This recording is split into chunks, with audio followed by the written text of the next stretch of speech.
Okay, I'm working on my daughter's Ford Expedition. It's a 5.4. It's a 2004 model.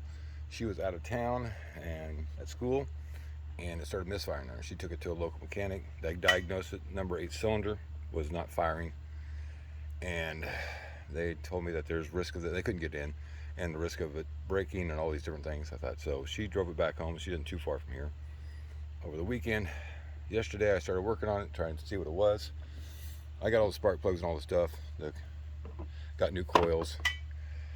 And I thought first I'm just going to see what's wrong with that one. So the first thing I do is check the connector was not working. It was tight, but it wasn't clicking on. It would just pull off. It was still on there. So I thought, okay, maybe the connector was just bad.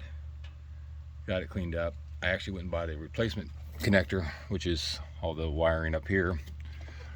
Put it back on. It seemed like I was running better, but we took it for a little longer drive and it kind of misfired up a hill. You could feel it kind of stumble. So it was getting late last night, didn't have time to work on it. So this morning, got it out, started up, took it for a drive, and the check engine light started flashing again, telling me that the cylinder's not working again. So got it good and warm, got back, had the spark plugs, everything I needed. First thing I did is disconnect the wire, then the coil. After I got the coil out, here's the old one, and this one here was pretty bad shape. It actually came apart when let's hold on here, let's pause this, see. When I pulled it and then just kind of tugged on it, it all came apart. Now I'm not sure if they're designed to do that, but this one fell right apart. You can see how crusty and everything else it is. So anyway, that was the old coil.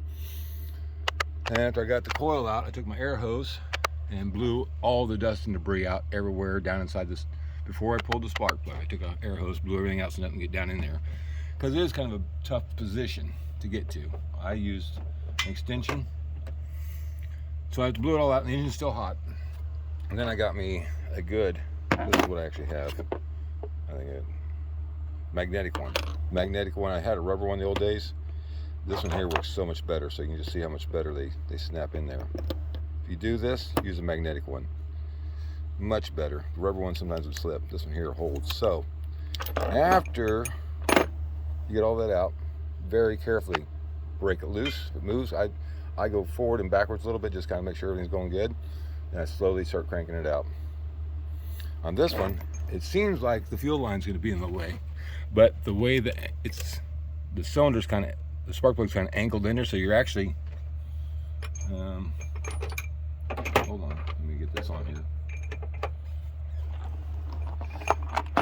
Let me pause this. All right, just like this. So if you can kind of see where the coil is, which is right here, this is more of an angle.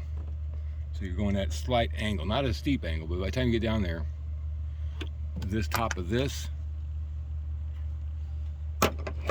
is to right about here. And you just gotta move this hose up and get your wrench on there and very carefully go back and forth. And once it starts moving, you can take it out. Now to get it out, get your new spark plug on here. Here's what the old spark plug looked like, and you can guess why it didn't work. Here's what the old one looked like. It was just crusty. And here's what a new one will look like.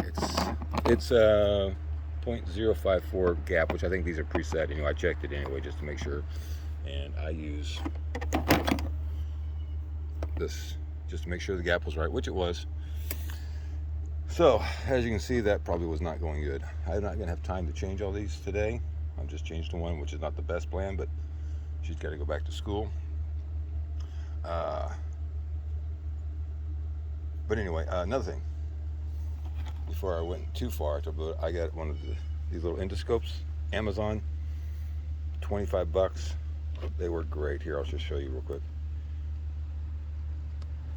I know where the end of it is. So they are fantastic to go in there. You can look around. I wish I would have had these 20, 30 years ago, man. How much time that would have saved us. But I did that. Before I pulled the spark plug, I went down and looked, make sure there's nothing in there weird still. And blew it out some more, made sure all the dust and debris. So then I got the spark plug out. And once I got that, I took a little This is what I use, just a smudge of it, not a lot, just a little bit on the threads. And then I connect it and hand thread it in there, good 8-10 turns, probably. And I go in there and just slightly tighten it up, torque it down a little bit.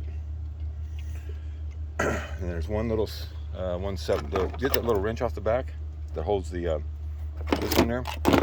There's a little nut right here, 7mm. Just slowly crank it out. It's probably about an inch long, give or take. Get it out, don't lose it. Once you get that out, just wiggle, kind of wiggle a little bit until it comes out. And I do put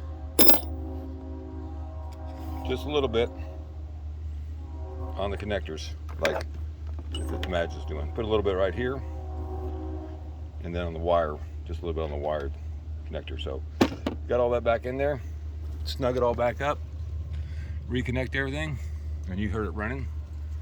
I did clear the codes. I think there's still a code from the catalytic converter, which could have been caused by not burning the fuel right. So I'm hoping that will clear itself off.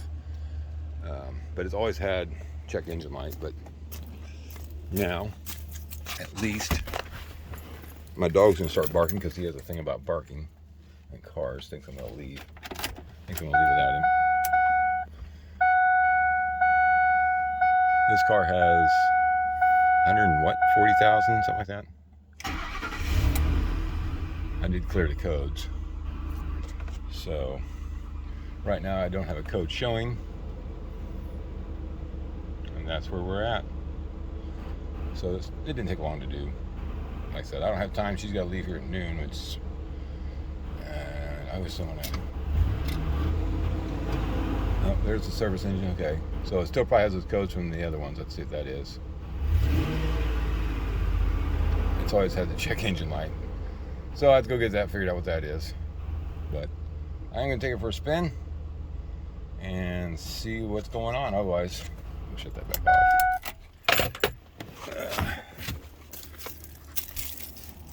Oh, and the spark plugs, just if you didn't see that. This is what I used, Motorcraft.